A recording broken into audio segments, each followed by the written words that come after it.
வணக்கம். ஜவைஜத் from Jawad Vattipudur power writer அப்படிங்கிற யூடியூப் சேனல் மூலமாக உங்களை மீண்டும் சந்திப்பு ரொம்ப மக்கள்கிட்ட மகிழ்ச்சி. அத்தோட எங்கள் சேனலை சப்ஸ்கிரைப் பண்ணுங்க, பெல் பட்டன் அழுத்த மறந்துடாதீங்க. அத்தோட எல்லாத்துக்கும் ஷேர் பண்ணுங்க. அதாவது டிசம்பர் 13 அப்படிங்கிறது இந்தியாவில் இன்னைக்கு பயங்கரவாத ஒரு நாளாக மாறி இருக்கிறது. 2001 அதே மாதிரி ஒரு தீவிரவாத தாக்குதல் டிசம்பர் 13 தான். இன்னைக்கு 2023 அதே மாதிரி தீவிரவாத தாக்குதல்.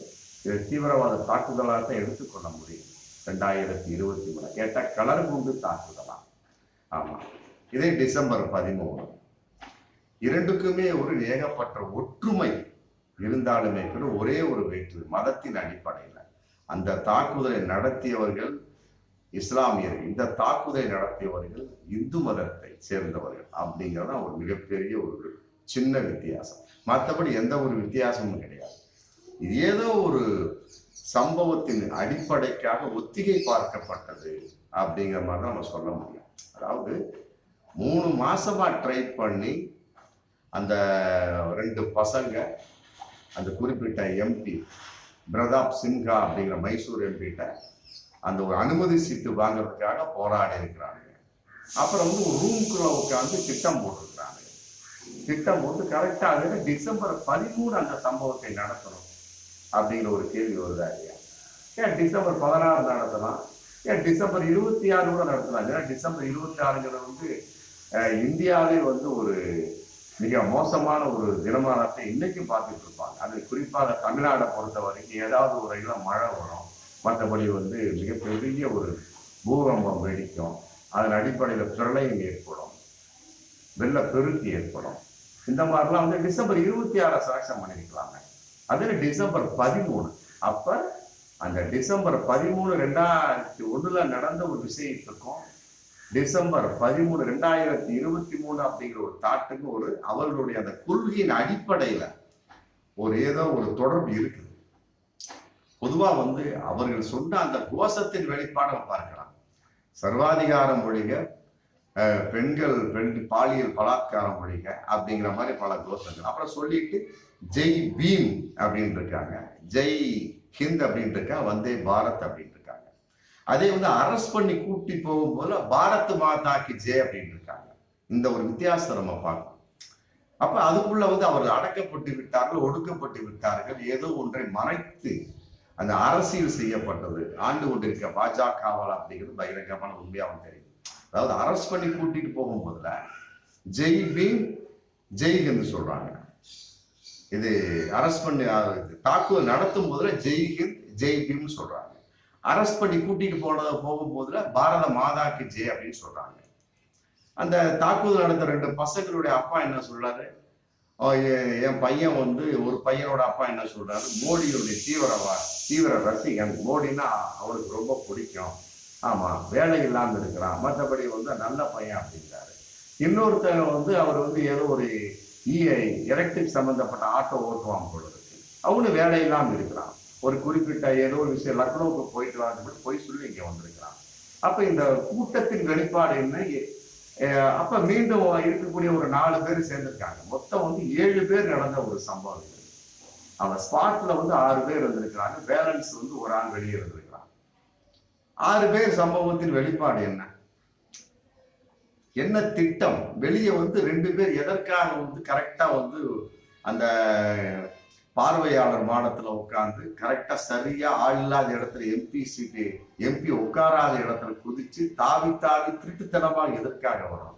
சரி, உடனே எம்பி எல்லாம் பாத்துறாங்க, என்னமோ நடக்குது அப்படின்னு திரும்பி பார்த்தக்கூடிய சமயத்தில் டக்குன்னு என்ன பண்றான், கையில் இருந்த ஒரு பாக்ஸ் மாதிரி அமுத்தி விட்டு அங்க கலர் மஞ்சள் புகை, மற்றபடி கலர்கிற ஆரஞ்சு நிற புகையெல்லாம் வெளியப்படுத்தி சர்வாதிகாரம் ஒழிக, சர்வாதிகாரம் ஒழிக. அப்ப எந்த சர்வாதிகாரம் ஒழிக? ஆண்டு கொண்டிருப்பது பிஜேபி ஆட்சி, பாரதிய ஜனதாவுடைய ஆட்சி, மோடியினுடைய ஆட்சி. அப்ப அந்த ஆட்சியை நோக்கி தான் அந்த வார்த்தை சொல்லப்பட்டிருக்கிறது, மற்ற எதுவுமே இல்லையே. அப்ப பாஜகவுடைய ஆட்சி சர்வாதிகாரமான ஆட்சி, பாஜகவுடைய ஆட்சி பாலியல் வன்கொடுமை நிறைந்த ஆட்சி அப்படின்னு கட்டாயமா தெரிஞ்சுக்கணும். அப்புறம் ஜெய் பீம் அப்படிங்கிற வார்த்தை இருக்கு இல்லையா, அது எதற்காக சொல்லப்பட்டது நல்லா புரிஞ்சுங்க. அப்ப இவங்கெல்லாம் அம்பேத்கருடைய தீவிர ரசிகர்கள், மற்றபடி தலித் மக்கள், பட்டியலின மக்கள். கட்டாயமாக அரசியலமைப்பு சட்டத்தை திருத்தக்கூடாது அப்படிங்கிற வார்த்தையை அந்த இடத்துல சொல்லியிருக்காங்க. அப்ப இவைகளுக்கெல்லாம் வந்து எதிரானவங்க இந்த பிஜேபி ஆட்சி. அப்ப இவர்களுக்கு எதிர்த்து நோக்கிதான் வந்து இவங்க வந்து ஒரு மிகப்பெரிய ஒரு போராட்டத்தின் வெளிப்பாடுன்னா வெளியே பண்ணிட்டு போலாம், பாராளுமன்றத்துக்கு வெளியே பண்ணலாம் போலீஸ் அனுமதியோட, மற்றபடி அவங்க ஊருக்குள்ளேயே பண்ணலாம். அதனால நாடாளுமன்றத்திற்குள் 5 அடுக்கு பாதுகாப்பையும் மீறி ஸ்கேனர்ல தப்பிச்சாச்சு, ஆதார் அட்டை சோ தப்பிச்சாச்சு, மற்றபடி போட்டோ எடுப்பாங்க அதுல தப்பிச்சாச்சு, எல்லாத்தையும் தப்பிச்சு வந்து கடைசியில வந்து அந்த பிரதாப் சின்ஹா பாஜக எம்பியோட சிபாரிசு கடிதத்தை வச்சு மட்டுமே உள்ளே நுழைக்கப்பட்டிருக்காங்கன்னா இதுக்கு பின்னாடி என்ன இருக்கு அப்படின்னு யோசிக்கணுமா? யோசிக்கணும். அதாவது தமிழ்நாட்டில் நடந்த ஒரு சம்பவத்தை கூட இதுக்கு உதாரணமா இருக்கணும். கருக்கா வினோத் அப்படிங்கிற ஒரு அக்யூஸ்டுங்க, ஒரு குடிகார பையன் கேனாம்பையன் இருக்கிறாங்க. ஒரு குவார்டர் பாட்டில பெட்ரோலை ஊற்றி வச்சு சும்மா உட்கார்ந்தான். ஆமா, டிஜிபி அதான் சொல்றாங்க, வெடிக்கிற தூக்கி எறிய படம் போட்டு போலீஸ் ரிப்போர்ட் சொல்லுது. உடனே ஆளுநர் வந்து ஆமா அத்துமீறி நுழைந்தார்கள், 2 பேரும் நுழைஞ்சாங்க, போலீஸ் பாதுகாப்பை எல்லாம் தூக்கி எறிந்து அவன் நுழைந்தான், தூக்கி எறிந்தான், டமார் என்று வெடித்தது. இப்ப இங்க மட்டும் என்ன நாடாளுமன்றம் என்ன வெடிச்சிருக்கு? இதற்கு வந்து ஆளுநர் நவி என்ன பதில் சொல்லுகிறார் அப்படிங்கிற பகிரங்கமான ஒரு கேள்வி இருக்குல்ல. ஒரு சாதாரண ஒரு பாட்டில கூட தூக்கி எரியவில்லைன்னு சொல்லிட்டு டிஜிபி போலீஸ் ரிப்போர்ட் சொல்லு. ஆனா இது அப்படி இல்லை, வெடிக்கப்பட்டது. அங்க சிசிடிவி கேமரா பதிவாயிருக்கு. ஆமா, அங்கெல்லாம் வந்து எம்பிலாம் அலறி அடிச்சு ஓடி இருக்கிறாங்க, லேடிஸ் பெண் எம்பிலாம் அலறி அடிச்சு ஓடி இருக்காங்க.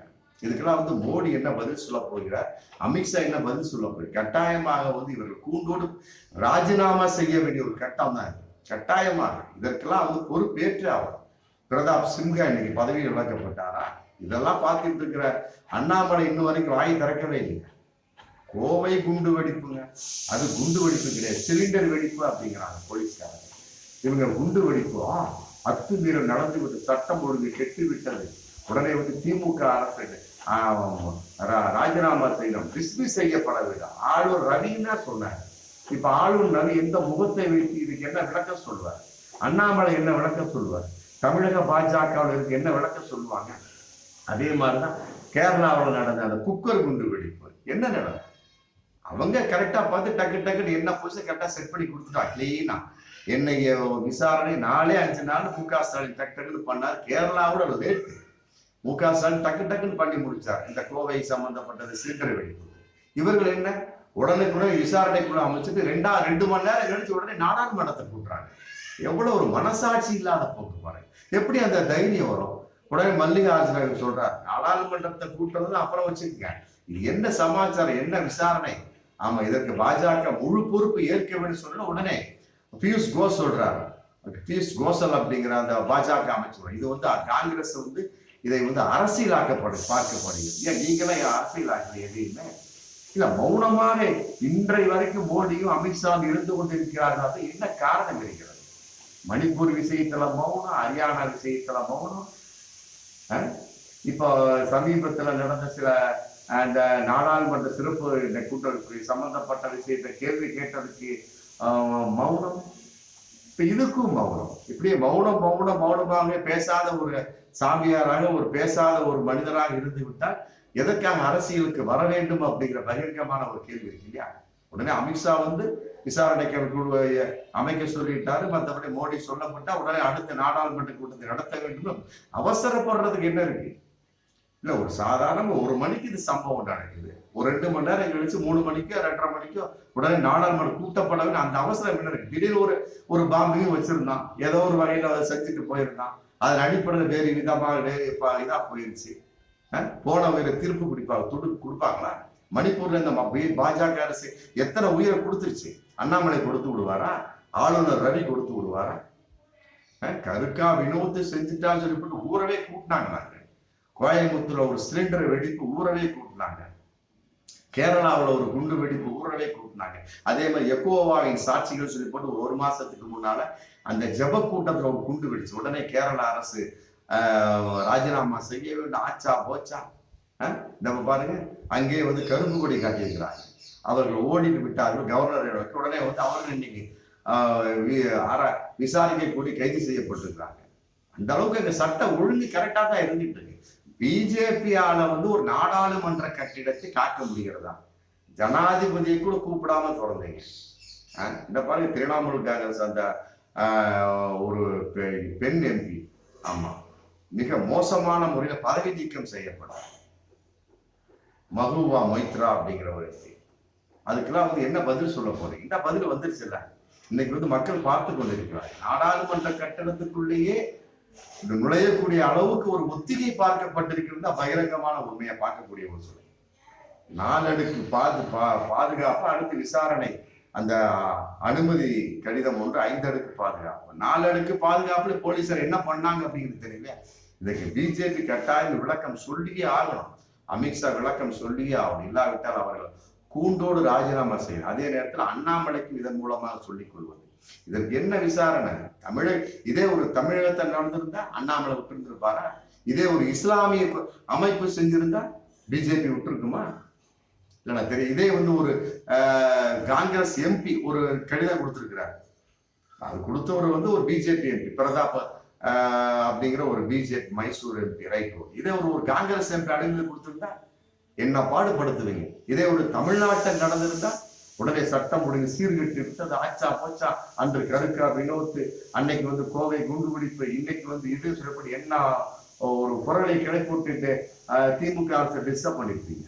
அண்ணாமலையை பார்த்து கேட்கிறேன், ஆளுநரை பார்த்து கேட்கிறேன், ரவியை பார்த்து கேட்கிறேன். இன்னைக்கு வரைக்கும் 2 பேரும் வாய் மூடியாக மௌனமாக இருப்பதுக்கு என்ன காரணம்? நீங்க செய்த அனைத்து மோசடியான தனங்களும் தான் காரணம். தமிழகத்தையே, தமிழ்நாட்டை தமிழகம் என்று மாற்றுங்கள், சட்ட ஒழுங்கு சீர்கழிந்து விட்டது. எந்த பிராண்டு ஆளுநர் இப்ப எந்த முகத்தை வச்சுக்கிட்டு சொல்லுவார் அப்படிங்கிற பகிரங்கமான ஒரு கேள்வி இருக்குல்ல. ஆமா, இதுக்கெல்லாம் வந்து ஆளுநர் ரவி பதில் சொல்லியே ஆகும், அண்ணாமலை பதில் சொல்லியே ஆகும். இந்த இந்திய மக்களுக்கு நம்ம நடந்திருப்பது வந்து ஒரு மாநிலத்தின் ஒரு சம்பந்தப்பட்ட விஷயம் இல்லை, இந்தியா ஒரு நாடு சம்பந்தப்பட்ட பாதுகாப்பான விஷயம் ஆகும்னா இதை வந்து பாதுகாப்பின்மை, பாதுகாப்பு குறைபாடுலாம் நடந்து விட முடியாது. அப்படின்னா இந்த 2001 டிசம்பர் 13 நினைச்சு பாருங்க, அதையே பாதுகாப்பு குறைபாடு விட்டுருவீங்களா? அதை மட்டும் தீவிரவாத தாக்குதல் சொல்றீங்க. அதே மாதிரிதான் இதுவும். அது வந்து இஸ்லாமிய தீவிரவாத தாக்குதல், இது இந்து பயங்கரவாத தாக்குதல். டிசம்பர் 13 2023 நடந்தது. செஞ்ச பசங்க எதுக்காக திட்டமிட்டார்கள்? ஒரு ரூம்ல உட்கார்ந்து திட்டமிட்டு இருக்கான். 7 பேர் திட்டமிட்டு, அதை ஒருத்தர் லலித் அப்படிங்கிற இன்னைக்கு அரெஸ்ட் பண்ணப்பட்டிருக்கான். 6 பேர் வந்து கிடைச்சிட்டான். அதுல லேடி ஒருத்தி, ஆமா, ஒரு நீலமின், ஆமா, தேவியா அப்படிங்கிற ஒரு லேடி ஒன்று. ஆமா, பெண்கள் எல்லாம் சம்பந்தப்படக்கூடிய அளவுக்கு, அந்த அளவுக்கு என்ன? அப்ப பாஜக அரசு வந்து அவ்வளவு மிகப்பெரிய ஒரு குற்றச்சாட்டு நிறைந்த அரசு. பாஜக மேல் அதிருப்தியற்று மக்கள் இருந்து கொண்டிருக்கிறார்கள் அப்படின்னு பகிரங்கமா தெரிந்து போச்சு. அதன் வெளிப்பாடுதான் இது. அதனால வந்து பாஜக கட்டாயமாக இதை வந்து சாதாரணமாக எடுத்துக்கொள்ள முடியாது, மக்களும் எடுத்துக்கொள்ள மாட்டாங்க. என்னங்க, ஒரு சாதாரண ஒரு வீட்டுக்குள்ளே ஒரு நாய் நுழைஞ்சாலே எந்த அளவுக்கு நம்ம பாதுகாப்பா இருப்போம். ஒரு நாடாளுமன்ற கட்டின புதிய 1000 கோடிக்கு வந்து கட்டிட்டீங்க, மோடி தான் கட்டினா, ரைட்டு, ஓகே, முடிஞ்சு போச்சு, ரைட். இன்னைக்கு பாதுகாப்பு இல்லைங்க. சல்லுடு ஒரு சின்ன பசங்க நுழைஞ்சிட்டாங்க அப்படின்னா நாளைக்கு இதே மாதிரி ஒரு தீவிரவாத தாக்குதல் நடக்காத அப்படிங்கிற என்ன நிச்சயம் இருக்கு? இதற்கெல்லாம் வந்து மோடி, அமித்ஷா போன்றவர்களாம் கட்டாயமாக இந்திய மக்களுக்கு பதில் சொல்றதெல்லாம் கூடாது. அதற்கு வெளிப்பாடாக அவர்கள் தன்னுடைய அரச அமைச்சரவையோடு ராஜினாமா செய்ய வேண்டும். அதுதான் வந்து இதுக்கு சரியான பரிகாரம், சரியான தீர்வு. ஆமா, இன்னைக்கு வரைக்கும் வாய் திறக்கல. அமித்ஷாவும் சரி, மோடியும் சரி, அண்ணாமலை சரி, ஆளுநர் ரவியும் சரி, திறந்து பேசுங்க. நீங்க எந்த அளவுக்கு இஸ்லாமியர்களை வதைத்து கொண்டிருக்கிற, பிற மதங்களை வதைத்துக் கொண்டிருக்கிறீர்களோ, இனங்களை வதைத்துக் கொண்டிருக்கிறீர்களோ, மொழியை திணித்துக் கொண்டிருக்கிறீர்களோ, அதுக்கு தகுந்த சரியான பாடம் வந்து ஆமா மக்கள் கொடுக்க வேண்டிய அவசியம் இல்லை, இயற்கை உங்களுக்கு கொடுக்கும் என்பதுதான் பயங்கரமான உண்மை. மீண்டும் அடுத்த வீடியோ